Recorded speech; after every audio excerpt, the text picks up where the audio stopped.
Welcome back, guys, to yet another War of the Visions video. Today we're tackling Miranda, the jack of all trades type unit. It's going to be good in a lot of situations, but maybe not so good in all of the situations. I have her pegged as an overhyped yet underappreciated unit. So I know that's two totally different things. Very big contradiction there. So let's dive into it here. Thank you guys for joining us once again as we go over some more content in War of the Visions. Thank you guys so much for the support. Leave a comment down below whether or not you decided to go for Miranda after watching this video or before watching it, and what you guys got. I want to know how you guys are doing out there and who you're saving up for in the future. Thank you guys once again for the support via Patreon as well as YouTube channel members. Can't do this stuff without you guys, and we are definitely working our way towards being able to do channel branded content by our supporters there, where you guys can vote on certain things that you guys want to see done. So with that being said, let's get into Miranda here. She is going to be a red mage UR main job character. She also has the very important time mage secondary job, as well as Paladin, which allows you to do some pretty cool things with her. Her TMR is the red jacket. This is a piece of clothing, 482 HP, 10 defense, and 8 critical hit avoidance. It comes with the TMR skill, though, Elegant Encouragement, which is a very nice ability here. So it's got a little bit of a range, a little bit of AoE associated with it, and what it does do is it's going to put up a 3-turn buff that increases your magic attack stats bonus, not magic percent, but magic attack like Trosu does, right? Where it's magic attack up and also slashing attack up for 3 turns by 25. Costs 28 TP. Very nice buff. If you get your hands on it, you're going to be using that a lot. Her master ability here, 15% attack, 15% magic, and 5 defense. This kind of goes to show you exactly what she is. She's a red mage master of a lot of different things there, right? She's got magic damage, she's got physical damage, she has those tanking elements of the Paladin in here with her mastery ability as well. So all in all, pretty solid character. And let's get into some of her weaknesses here. She does right now in PvP especially, she is a water unit. This is a plus and a minus because she's the first UR water unit. So a lot of you guys might have a lot of leftover water, right, water ability awakening materials for you, and then this is going to be a good unit for you to put them on. But as far as PvP goes right now, she is water, which means she's weak to lightning. She does have 10 slashing resistance, but she has 15% missile weakness, so she's not very she doesn't really like Frederica all too much. Frederica resists magic. This character here, Miranda, is weak to lightning. This character is weak to missile, so not the greatest matchup right now with the meta that's kind of shaping up and out, but she can be a very powerful PvP character. She just might not be there right now when two of the most popular PvP characters are lightning, and one of them is a missile attack type unit. But she does have 20% fire resistance, a little bit of slash. She's a little bit weak to striking, but that's about it when it comes to her statuses there. She's going to be mainly focused on doing magic damage. I know she gets 15% attack in her mastery ability. You can build here for some physical attack, but her biggest skills that do damage for her are actually still going to be magic damage dealing skills. So let's get into her abilities here. Her passives that she can equip: she has initial AP up from Red Mage. This allows you to do silly things like empty your AP right away, right? Fire off limit bursts and maybe even taunting blades and all this other cool stuff as fast as possible. She has null CT changes, so if you have this on, this is going to make her immune to haste, slow, stop, quicken. She has Mage's protection for magic resistance, so it's going to make her better as a tank of sorts, which you can do with her. She also has Holy Knight's protection, very cool, 12 defense, 12% health, very strong passive. So you can make her tanky, you can make her bulky, you can also make her do damage. You can do a lot of cool things with Miranda, and that's why she is actually a favorite of a lot of players out there, because of how a Brave Exvius, or not Brave Exvius, War of the Visions is with its units. You have to spend a long amount of time working on your characters, and when you have someone like Miranda who is super flexible, you can put them into a variety of situations and make them a powerhouse unit for you nearly all of the time. Her final supportive skill here is Speed Cast, which is a decreased activation time of 250. So instead of needing to reach 1000 CT when casting a spell, with With this on, you need to reach 750 instead, so that's going to help you cast your magic spells that much extra, a little bit faster. Her counters here for her reaction command, she has Magic Reflex, Slow Counter, and Paladin's Guard. So Magic Reflex gives you a chance, 20% chance,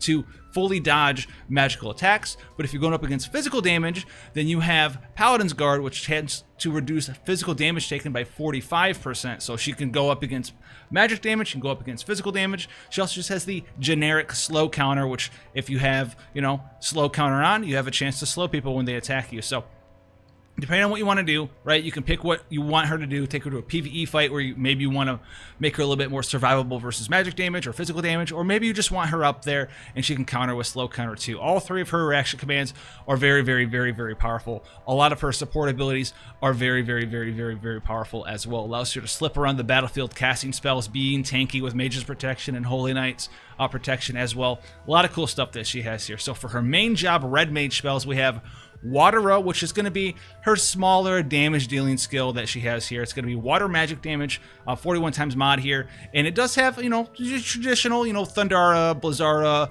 Watera spell here. 15 AP, 41 times mod, nothing super substantial here, but she also does have access to Kira right off the bat, so no matter what job you have her set as, right, these are her main job skills, so she's going to have Water, she's going to have Kira, and then she's going to have her big damage dealing skill here with this Jamming Thrust. Jamming Thrust, you get 6 uses of it too, so you can use this a lot of times, and it costs 24 AP. It has an incredible range. Look at that, it's insane. It has a 100 times mod at max level, and then on top of that, if that's not enough, water magic damage, 100 times mod, very, very, very nice range. This is 5 panels of range, so those Orlando's walking around, throwing out those crush armor, so this is basically her thing there.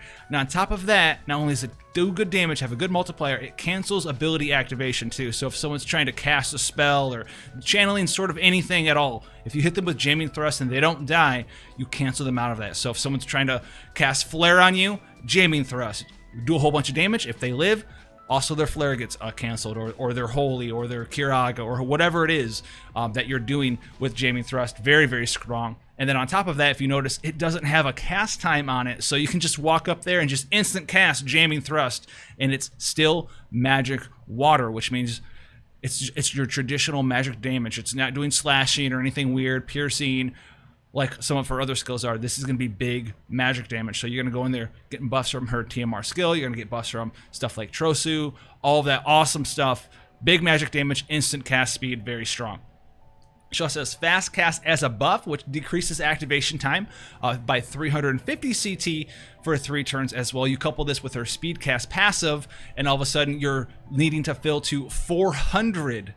Yes, 400 CT instead of 1,000. You are casting spells incredibly fast.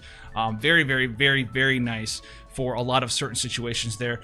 Whether this is going to be good for you or not good for you is going to be depending on what kind of skills that you're casting in your party, right? If you have a setup for someone that needs to cast Flare and you give them this buff, well, Flare usually 200 a CT a cast, which takes 5 speed cycles or cycles of turn count for the Flare to go off with those 5 cycles of agility checks. With fast cast on, now instead of it being 5, it's knocked down to almost 3. And if you get 50 more CT reduction from somewhere else, from like a vision card, then you get it down to 3 cycles of speed agility checks for that Flare to go off instead of 5. And that could be the difference between life or death, or an opponent getting a heal off, or a boss getting an attack off before that Flare goes off. Because while you're casting spells, you do take bonus damage too. So not only this additional DPS for your party, not only can you snipe people faster, it also makes it safe for you to cast spells in PvP and in PvE, because the faster you get your spell off, the faster you get out of that channeling mode and the less damage you're going to be taking. Now, she also has resistance break here as well. It is going to be piercing water damage, so it's gonna be her only piercing move, so it's gonna not really have any sort of, you're not gonna have gear for piercing damage. This isn't gonna do that good amount of damage for you, but it does have 38 spirit down for 3 turns, so she does have this very nice resistance break supportive aspect, right? You build her and maybe bring like another mage, you lead up with resistance break, 38% or 38 spirit down is a lot of spirit down for 3 turns to the enemy. And then you start flaring things, and very, very nice jamming thrust it for some of her own damage. Very good stuff there. Now her Red Mage secondary skills, if you actually equip Red Mage, she gets access to Asuna to dispel status ailments, as well as Sleep, which is a 25% chance, 25% faith check, by the way, chance to inflict sleep for 3 turns there. So pretty cool stuff, but you can gain way more skills. All the important ones are from her main Red Mage job. Let's talk about what you should really be using as your secondary job, which is going to be Time Mage. This gives you Immobilize, Comment, Float, Slow, Transposition, Haste, and Quicken. Yes, she does do get Quicken here as Time Mage. This is going to be by far the most popular job that's going to be equipped to Miranda in War of the Visions here. So Haste, big one, 42% increase to your speed there with Haste. Quicken, 200% chance to quicken for 1 turn. This is going to be Quicken if you haven't used it yet. Basically, when you cast Quicken on somebody, that person's turn happens right away. So you can set up turns where, you know, one of your characters does damage, then it's Miranda's turn, and Miranda goes,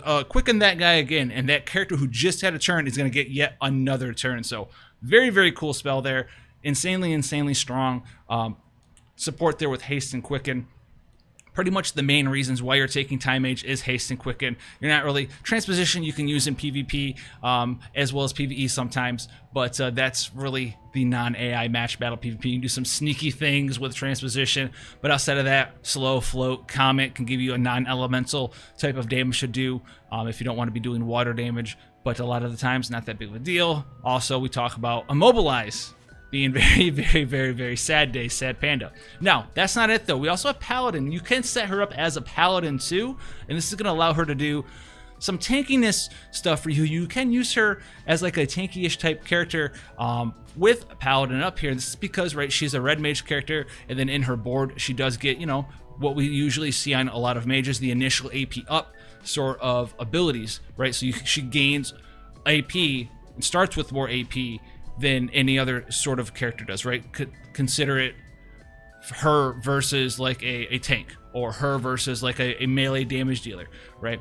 Use people that are mages, they start with a lot of extra AP, right? Sometimes even nearly full AP in comparison to like a physical damage dealer who starts with 10 or 20% of their AP, and they can fire off 1 skill before they have to build AP up in some other way. She's a mage though, and this gives her the ability to cast the 44 AP Taunting Blade right away. So if you're, you know, trying to tank a certain fight for you in PvE, then you can set her up to sort of do that for you in a lot of situations, because she does have the Paladin sub job here. You can do this. It's not going to be the most common thing, but you can do this and set her up. She's going to have Cura, right, to cure herself. She's going to have Saintly Healing, once again, to cure herself. She's going to have Divine Grace to kind of throw that up there. She's still going to have access to Blade Bash. She's going to have Taunting Blade, like we just talked about, still a high mod, 100 times mod.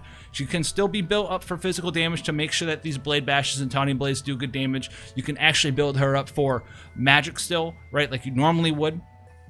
And you can still are going to have access to not only your high magic stat for the healing a bit that you can do with Cura, as well as Saintly Healing, etc.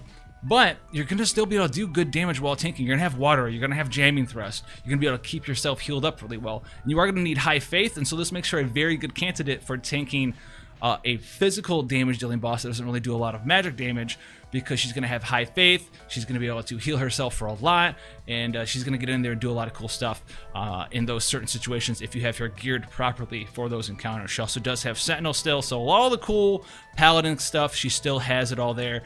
But her being a Red Mage makes her even more Paladin-like than your general Paladin, right? Because she's easier to be built up for magic, right? And you're going to be able to get there, heal yourself better, right? It's very, very cool concept. You can use her to tank in those certain situations. You're going to want to be getting her the right defense and spirit and etc. magic from different pieces of gear, as well as accessories and armor in War of the Visions. That's why this weekend is so important for you guys to be farming up. Now, there's one last thing to talk about here with Miranda, and this is Crimson Storm.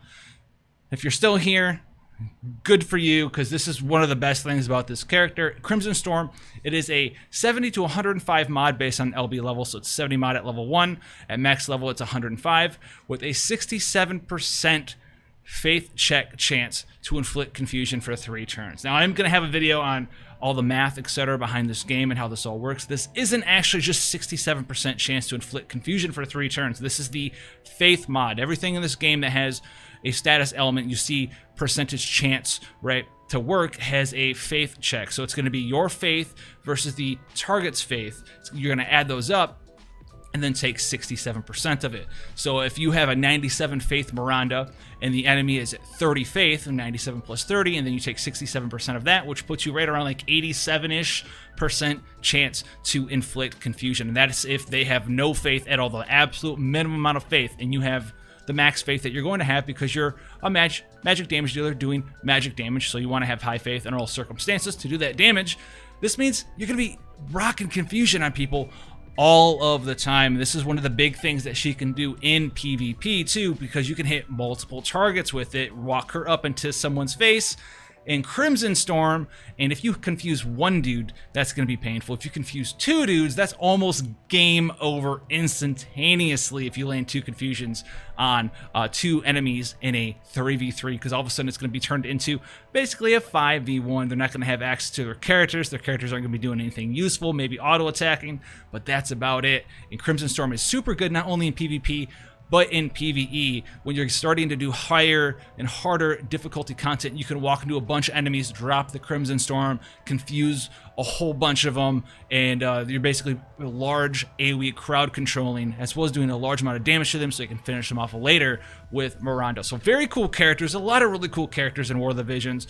Almost no characters are like super bad, right? But she is not even at the bottom of the barrel. She's very, very strong. You can even do stuff with bad characters, but she's not bad at all. She is a master of jack of all trades. She can do very, very, very powerful things as long as you give her the right gear. She does have some downsides, like we talked about, especially right now in the PvP meta where we're at.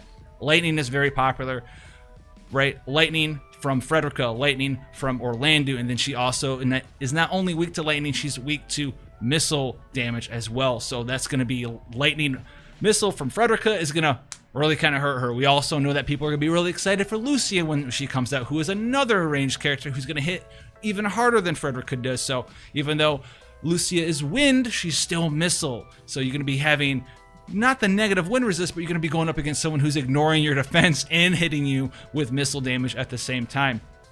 So that's going to be something else to look out for Miranda. So I don't think she's going to be super popular in the PvP arena right away due to just how we are right now in global with what's being what and played with. But that is going to be Miranda for you. Real quick, some cool things to think about when you're building Miranda. Esper-wise, we have Siren, we have Shiva, and Ramuh, obviously, and there's also Cactar. These ones, based on their Esper boards, are the solid candidates for Miranda if you're having her do some big damage there for you. Siren doesn't really have anything super unique on the board itself, but if you have Siren in your party, if you're in these longer battles, right, you can summon her, and not a lot of people know this, but when you summon Espers, all of the Espers in the game, especially the UR Espers and above, this holds true for. Not only do they buff your attack and magic most of the time, but they also will imperil enemies for 3 turns, and Lunatic Voice here will reduce their water resistance by 30 to 60% for 3 turns to all enemies. This is going to allow you to summon Siren and then start dropping those big water damage dealing magic attacks with Miranda for up to 60% bonus damage there. Now, Shiva, no, really, in Ramuh, we really already know why they're good. They just have a lot of magic stat, right? You can go in there, increase magic attack bonus, a water killer on Ramuh if you want to be destroying other Mirandas, magic stat percentage up. Shiva, same thing, fast, magic percent up, magic attack bonus up, accuracy and evasion, very strong there. And then Cactar, like we talked about before, we have access to magic percent up, very nice there. We have magic attack bonus up, that's very nice there. We have lightning killer, if you want to fight against all of these lightning characters that are very popular, this is a good way for you to do it there. You also have access to human killer as well, so you can pick and choose what you want. If you want to fight against your weakness, right, you can get your earth resist up a little bit if you want, but you also can get this lightning killer, you get human killer up, and then maybe a little bit of magic percent or magic attack bonus up, and actually try to counter against that meta. Throw in some lightning resist gear. You have a lightning resist Esperon that's gonna help you out there. And you're going to help yourself out that way over time with Lightning Killer, Human Killer, Lightning Resist, throw a Lightning Resist piece of crafted gear on and start going that way. Other things to talk about are some cards real quick. We finally have a use for the Aquatic Songstress Siren in your party because she does increase party water attack by a fair margin, 25 all the way up to 35, depending on how many more dupes of this card you got while you're hanging out in War of the Visions. Other cards to think about: Roaring Thunderclap, Ramu, magic percent for the whole party, Trosu, magic attack bonus for the whole party. Similar things. It doesn't have to be these two UR cards. There's some other cards that give, magic percent or magic attack up. That's really what you're looking for when you're building Miranda in general. Obviously, if you're trying to make her tank, you want to increase that tankiness, give her defense, give her spirit, depending on what you're fighting against, and just kind of go from there, give her some HP, and have her go in there, still build her for magic, and do cool stuff like that. As far as weapons go, right now, Nagnarok, if you had a magic Nagnarok or a vital Nagnarok, that's going to be super awesome for you there. But there's also the Sleep Blade event. In the Sleep Blade, can roll magic, and it has a lot of magic stat on it, and on top of that, it has the chance to sleep the enemy when you hit them with the equipped character, as well as also still giving you that 15 slash. So that's Mage Miranda, guys. Hopefully you guys found this information informational, and if you did, leave it down below. I want to see exactly what you guys like the most, if anything at all. But until then, guys, stay safe out there, have fun. Thanks for the support, especially via Patreon and YouTube channel memberships, and I'll see you guys in the next one. Take care, guys.